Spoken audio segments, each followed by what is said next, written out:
Et si je te disais qu'il existe un ultime signe, un marqueur prophétique si clair, si incontestable qu'au moment où il apparaîtra, il ne restera plus de temps pour se préparer spirituellement?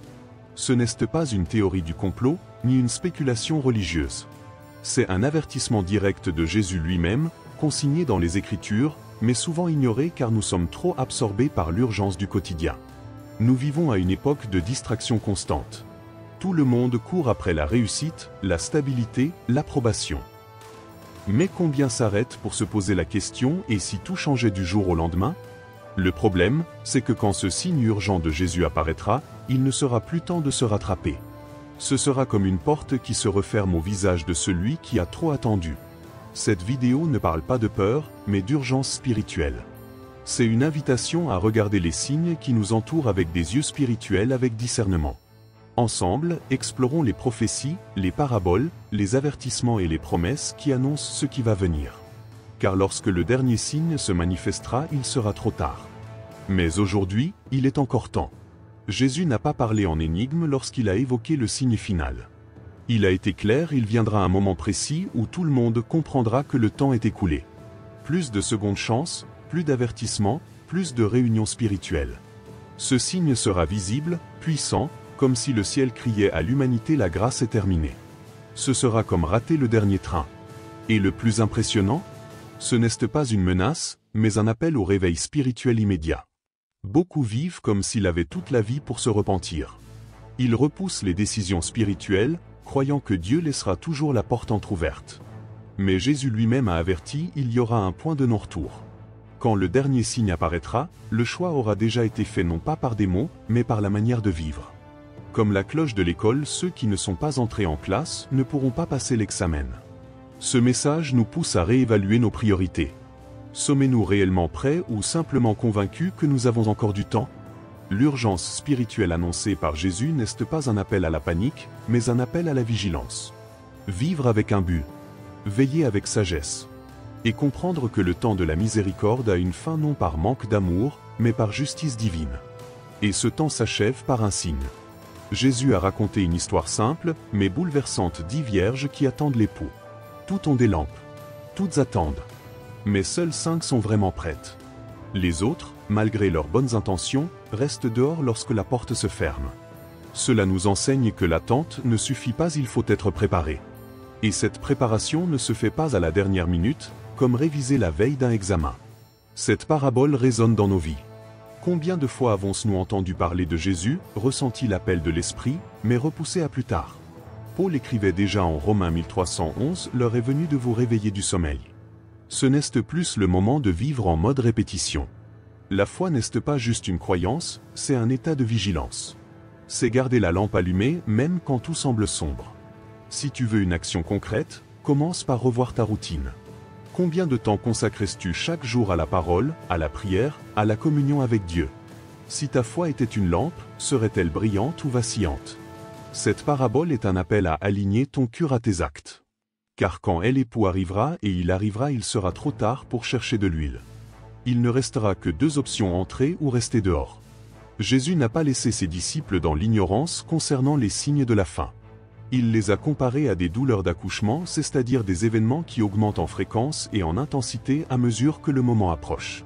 Ce n'est pas juste une guerre ou une crise. C'est l'accumulation, l'escalade, le crescendo. Pandémie, instabilité globale, effondrement moral, catastrophe naturelle, tout cela hurle comme des contractions, annonçant qu'un événement majeur est sur le point d'éclore. Il est impossible d'ignorer que nous vivons des temps hors du commun. Le monde entier ressent une gêne, un malaise, comme si quelque chose allait se briser. Et c'est vrai.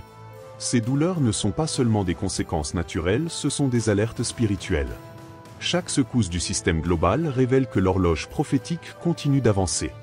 Mais attention, le but n'est pas de nous figer dans la peur, mais de nous réveiller pour vivre avec les yeux fixés vers le ciel. Tu veux un exercice simple? Quand tu lis les nouvelles, demande-toi, cela correspond-il à ce que Jésus a prédit? Transforme la lecture du monde en pratique spirituelle. Car ceux qui observent le figuier, comme Jésus l'a enseigné, voient les bourgeons apparaître. Ce n'est pas une obsession de l'Apocalypse. C'est de la sagesse, du discernement, de la vigilance. Ces douleurs annoncent non seulement la fin mais le commencement glorieux d'un nouveau règne. Mais l'une des douleurs les plus silencieuses vient de l'intérieur. Jésus a prévenu l'amour du plus grand nombre se refroidira. Et aujourd'hui, on le voit dans les églises pleines de monde mais vides de repentance. Les cultes sont devenus des événements. Les chairs, des scènes de spectacle. Le message, autrefois tranchant, est devenu un discours pour flatter l'ego. Cette décadence spirituelle intérieure est peut-être le signe le plus discret mais le plus dangereux. As-tu remarqué comme les messages sur la croix, la sainteté, le renoncement sont devenus rares? On entend plus parler d'estime de soi que de salut. C'est exactement ce que Jésus a annoncé avec les faux prophètes, ceux qui offrent du réconfort sans repentance, qui parlent au nom de Dieu mais sans porter la vérité de l'Évangile. Et le pire, beaucoup écoutent, s'émotionnent et repartent sans transformation. Sans racines. Sans fruits. Tu veux tester la santé spirituelle d'un lieu ou la tienne? Demande-toi, y a-t-il confrontation ou seulement confort? Y a-t-il repentance ou seulement motivation? Car le véritable évangile commence par confronter avant de consoler. Il guérit, oui, mais d'abord il révèle la blessure. Et c'est par amour que Jésus nous appelle à la vigilance. La plus grande tragédie, ce n'est pas un monde perdu. C'est une église endormie, qui ne réalise même plus que l'urgence spirituelle frappe à la porte. Jésus fit référence à un événement précis et prophétique, l'abomination de la désolation, également mentionné par le prophète Daniel. Cet événement symbolise la profanation de ce qui est sacré, un signe visible que le conflit spirituel a atteint son paroxysme. Quand ce signe apparaîtra, il ne s'agira pas d'une rumeur ou d'une interprétation, ce sera une profanation claire du lieu saint, un acte qui expose un mépris total pour Dieu. Concrètement, ce sera comme si le monde criait haut et fort qu'il n'a plus besoin de Dieu et cela, en face de l'autel. L'Apocalypse 11 renforce cette idée en parlant de Jérusalem piétinée par les nations. Ce piétinement n'est pas seulement géopolitique, il est spirituel.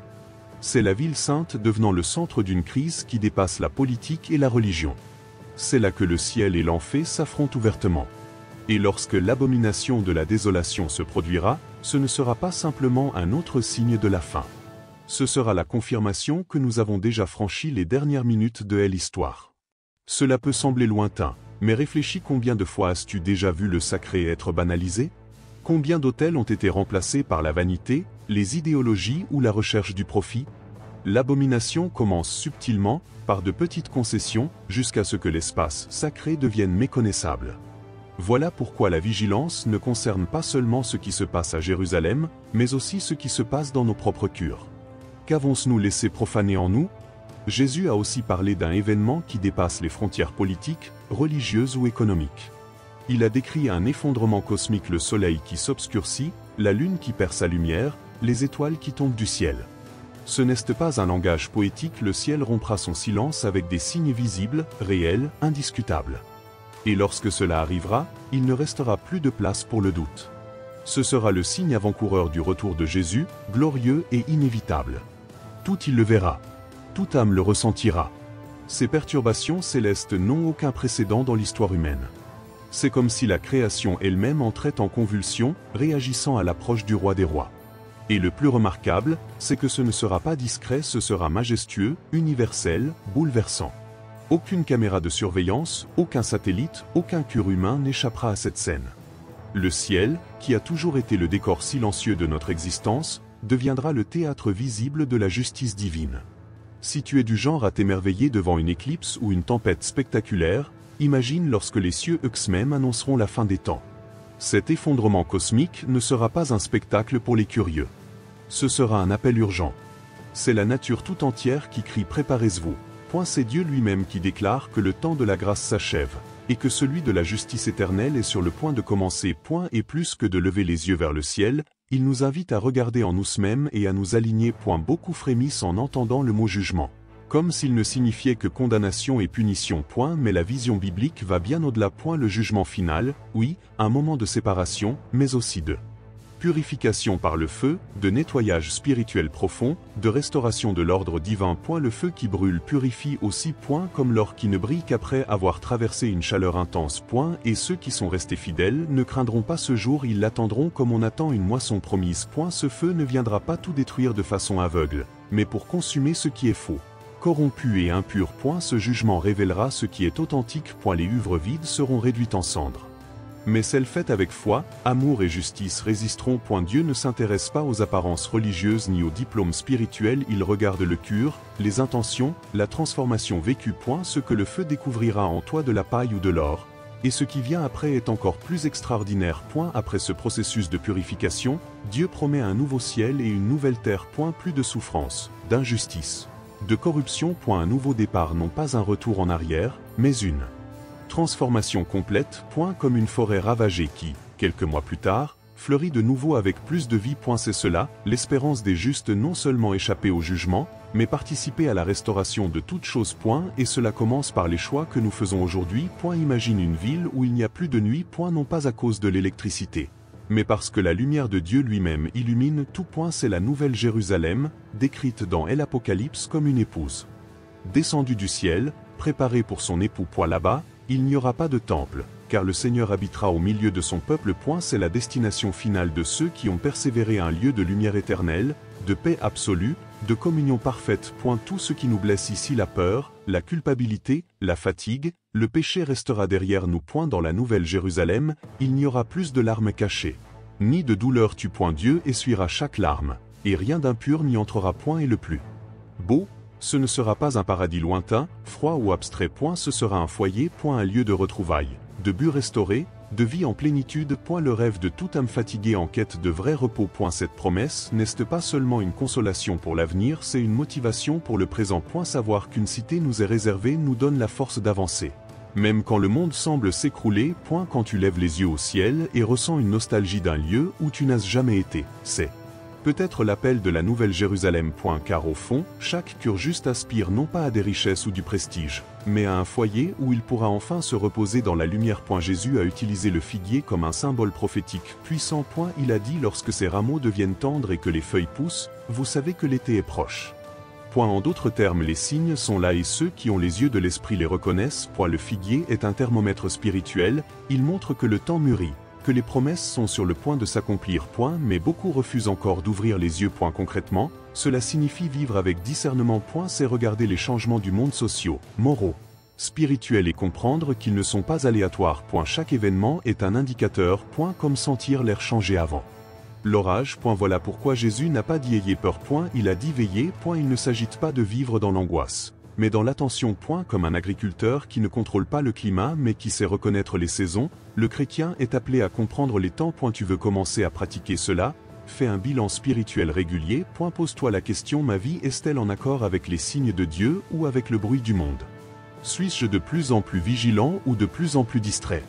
Le figuier ne bourgeonne pas pour provoquer la panique, mais pour éveiller la conscience. Car le royaume de Dieu ne vient pas avec le spectacle d'un film hollywoodien, mais avec des signes pour ceux qui savent observer. Et ceux-là, quand ils voient les feuilles naître, se préparent avec joie. Jésus a été clair à la fin: il y aura une séparation entre les justes et les méchants, comme un berger qui sépare les brebis des boucs. Cette division ne sera pas fondée sur l'apparence, la religion ou la réputation spirituelle, mais sur les actes du cœur. Le critère, l'amour en action. Ceux qui ont nourri les affamés, vêtu les pauvres, visité les prisonniers. Il ne s'agit pas de charité de façade, mais d'un cœur animé par la compassion, sans recherche de reconnaissance. Le jugement final portera moins sur les paroles que sur les fruits. Cette séparation ne sera ni injuste, ni précipitée, ni arbitraire. Chaque personne verra sa vie exposée comme un livre ouvert.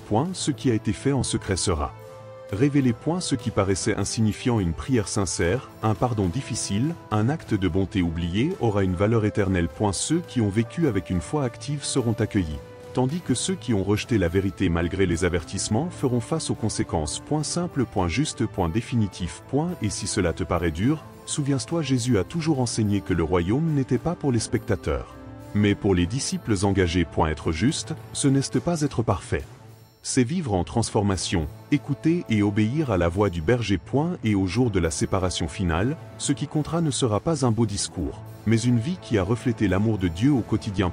Car dans le royaume, celui qui est fidèle dans les petites choses est reconnu dans les grandes. Jésus n'a laissé aucune ambiguïté, et l'évangile du royaume sera prêché dans le monde entier. Et alors viendra la fin. Cela montre que la mission de l'Église va bien au-delà des cultes du dimanche. La mission est mondiale, urgente et spirituelle. Chaque chrétien est un messager, pas seulement les pasteurs ou les missionnaires. Là où il y a un cœur régénéré, il y a un appel. La mission n'est pas une option. C'est notre identité. C'est notre participation directe au plan éternel de Dieu. Malheureusement, beaucoup voient l'Église comme un club social ou un endroit pour se sentir bien, et non comme une base de mission ou une école de disciples. Mais Jésus a dit allez, et faites de toutes les nations des disciples. Il ne s'agit pas de rassembler des foules, mais de transformer des vies. Cela veut dire sortir de sa zone de confort, partager l'Évangile avec courage, vivre de manière à ce que les autres voient la lumière de Christ en nous. La mission prophétique de l'Église continue jusqu'au dernier jour. Et ne pense pas que tu dois voyager à l'autre bout du monde ou prêcher sur une estrade. Parfois, ta nation c'est ta famille, ton lieu de travail, ton voisinage. Commence là où tu es. Prie avec intention. Aide avec générosité. Partage la parole avec sagesse. La mission de l'Église ne sera accomplie que lorsque chacun assumera son rôle avec sérieux et passion. Et tant que cela n'arrive pas, l'horloge prophétique continue de tourner. Chaque âme compte. Chaque décision résonne dans l'éternité. Alors dis-moi, et si c'était ton dernier avertissement avant le signe final? Es-tu préparé ou simplement habitué à penser que tu as encore du temps? Car une chose est certaine, lorsque ce signe apparaîtra, il ne sera plus possible de négocier avec Dieu, ni de rattraper ce qu'on a ignoré. Ce sera comme la porte qui se referme dans la parabole des 10 vierges. Sauf que cette fois, ce sera réel. Définitif. Et si le monde autour de toi donne déjà tous les signaux, guerre, dérive spirituelle, cœur refroidi, et même l'effondrement cosmique que Jésus a annoncé, qu'est-ce qu'il te faut de plus pour te réveiller? La vraie question est, ta foi est-elle vivante ou endormie? Vis-tu comme quelqu'un qui garde de l'huile dans sa lampe, ou comme quelqu'un qui écoute les messages sans changer sa vie? Si ce message t'a interpellé, ne l'ignore pas. Réévalue ton parcours. Choisis de vivre avec urgence, avec but et discernement. Et surtout, ne garde pas ça pour toi. Abonne-toi à la chaîne, active les notifications, et partage cette vidéo avec ceux que tu aimes. Car la prochaine fois que les cieux parleront, il sera peut-être trop tard. Mais aujourd'hui il reste du temps.